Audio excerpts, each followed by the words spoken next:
કરશો નહીં, મારી સામે ધ્યાન રાખજો. અને મોટેરા પણ બાઇબલ લઈને આ માઇક ઉપર આવી. કયા કયા કલર્સ છે? કલર્સના નામ: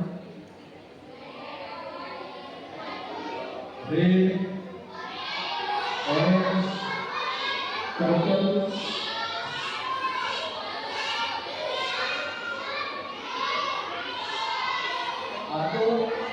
આ રેનબો થઈ ગયો. તમે બોલ્યા રેનબો થઈ ગયો.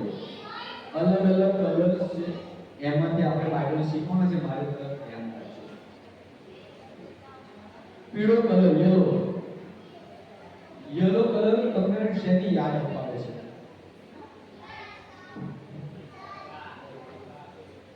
યલો કલર તમને શાની યાદ અપાવે છે? ઝડપથી બોલી દેવાનું.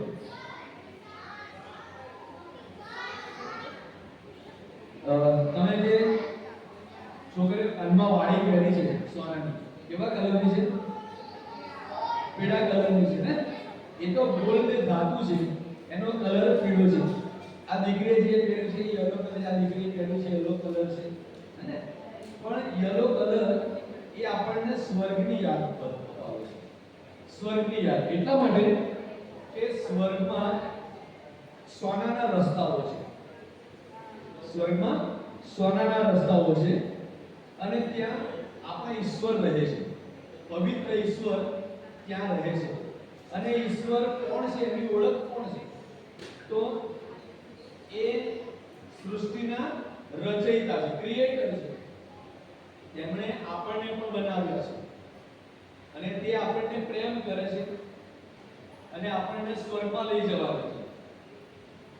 યોહાન 3:16. યોહાન 3:16 એનો પહેલો ભાગ પઢો.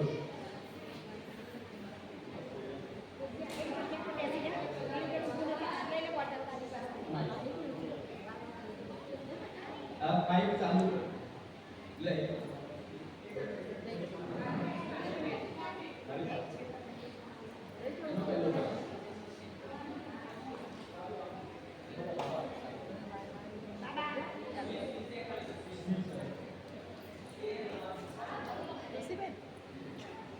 जा कहाँ जा जो दादी बोला था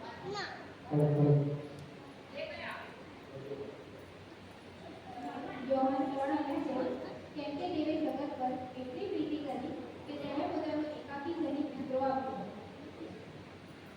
ઈશ્વરે આ જગત ઉપર અને આ જગતમાં રહેનારા ઉપર એટલો બધો પ્રેમ કર્યો કે પોતાનો પુત્ર મોકલ્યા. એ આપણે પર પ્રેમ કરે છે. આપણે ઈશ્વર જે સ્વર્ગમાં છે એ આપણને પ્રેમ કરે છે અને એ પ્યોર છે, શુદ્ધ છે, પવિત્ર છે. આપણા ઈશ્વરે એકદમ શુદ્ધ છે, પવિત્ર છે, એ પ્યોર છે અને એમનું રહેઠાણ એ આકાશ, એ સ્વર્ગ છે. અને આપણા ઈશ્વર આપણને પ્રેમ કરતા હોવાથી તેઓ આપણને સ્વર્ગમાં લઈ જવા માંગે છે. પણ કશીક વસ્તુ છે કે જે આપણને ઈશ્વરથી અલગ કરી દે છે બાળકો, અને એ વસ્તુ છે મારા તમારા પાપ. તો આપણે પાપ કરીએ છીએ એને આપણે કાળા કલરની સાથે એની સરખામણી કરીશું. કાળો કલર એ અંધકાર દર્શાવે છે અને અંધકારમાં હંમેશા ખરાબ કામો થતા હોય છે. અને એથી કરીને આપણા જીવનમાં એવી કાળી બાબતો હોય છે કે આપણે પાપ કરીએ છીએ. ઘણા બધા પાપો આપણા જીવનમાં રાજ કરતા હોય છે. અને પાપની વ્યાખ્યા એ આ પ્રમાણે છે: હું જે વિચારું છું, હું જે બોલું છું અને હું જે કરું છું, ઈશ્વરને નથી ગમતું તે પાપ છે. આપણે બોલીએ, હું જે વિચારું છું, હું જે બોલું છું અને હું જે કરું છું, ઈશ્વરને નથી ગમતું એ પાપ છે. એ પાપ એવી વસ્તુ છે કે જેનાથી ઈશ્વર પ્રસન્ન થતા નથી, પ્રભુ ખુશ થતા નથી. એ પાપ મને ને તમને ઈશ્વરથી અલગ લઈ જાય છે. અને પાપ એ શું છે? ખોટી વસ્તુ જે ઈશ્વરને નથી ગમતું તે મને ગમતું હોય પણ ઈશ્વરને ના ગમતું હોય એ પાપ છે. રોમી 3:23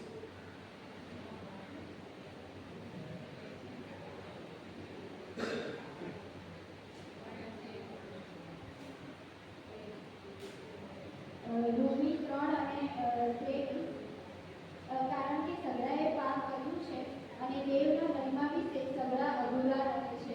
બધા જેવો જન્મ લે છે એ બધાએ પાપ કર્યું છે.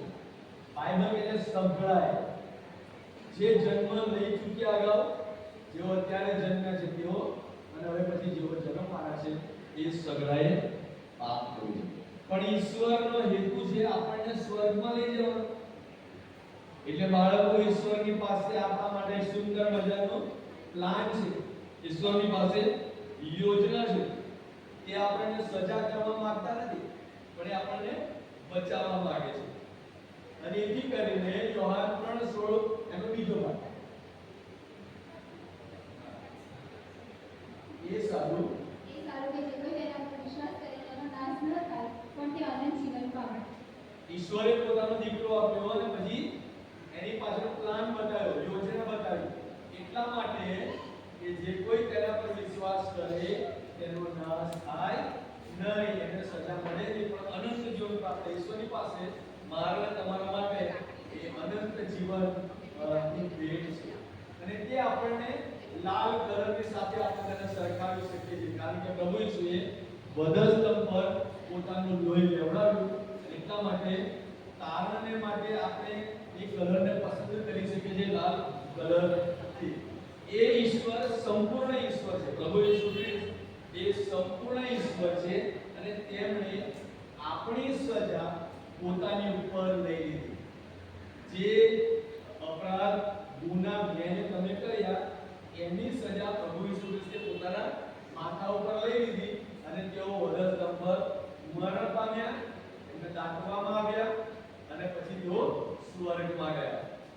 આજે પ્રભુ ઈસુ ખ્રિસ્ત એ સ્વર્ગમાં ઈશ્વર પિતાની પાસે બેઠેલા છે, કારણ કે એમણે આપણા માટે વધસ્તંભ પર પોતાનો જીવ આપી દીધો. અને ત્યાર પછી તે આપણને એમના રક્તમાં શુદ્ધ કરે છે. શુદ્ધતાનો કલર છે સફેદ. સફેદ કલરને પવિત્રતાનું પ્રતીક માનવામાં આવે છે. અને એથી કરીને આપણા જીવનમાંથી તમામ પ્રકારના ડાઘ ઈશ્વરે દૂર કરી દીધા છે. દરેક પ્રકારનો દોષ, દરેક પ્રકારના પાપ ઈશ્વરે દૂર કર્યા છે, કારણ કે રોમીઓના પત્રના 6:23 કલમ કહે છે કે પાપનો મુસારો મરણ છે, પણ આપણને પાપનો મુસારો એટલે પાપનો પગાર, એ પાપનું વળતર ના મળે, એટલા માટે પ્રભુ ઈસુએ બલિદાન આપીને તમને ને મને શુદ્ધ કરી દીધા છે. કેમ તેમણે રક્ત વેવડાવ્યું? કારણ કે રક્ત વેવડાવ્યા વગર પાપની માફી મળતી નથી. એટલા માટે પહેલો યોહાનનો પહેલો પત્ર એનો પહેલો અધ્યાય 9મી કલમ 1:9. પહેલો યોહાન 1:9 જો આપણે આપણા પાપ કબૂલ કરીએ તો આપણા પાપ માફ કરવાને તથા આપણને સર્વને શુદ્ધ કરવાને તે વિશ્વાસી તથા ન્યાય છે.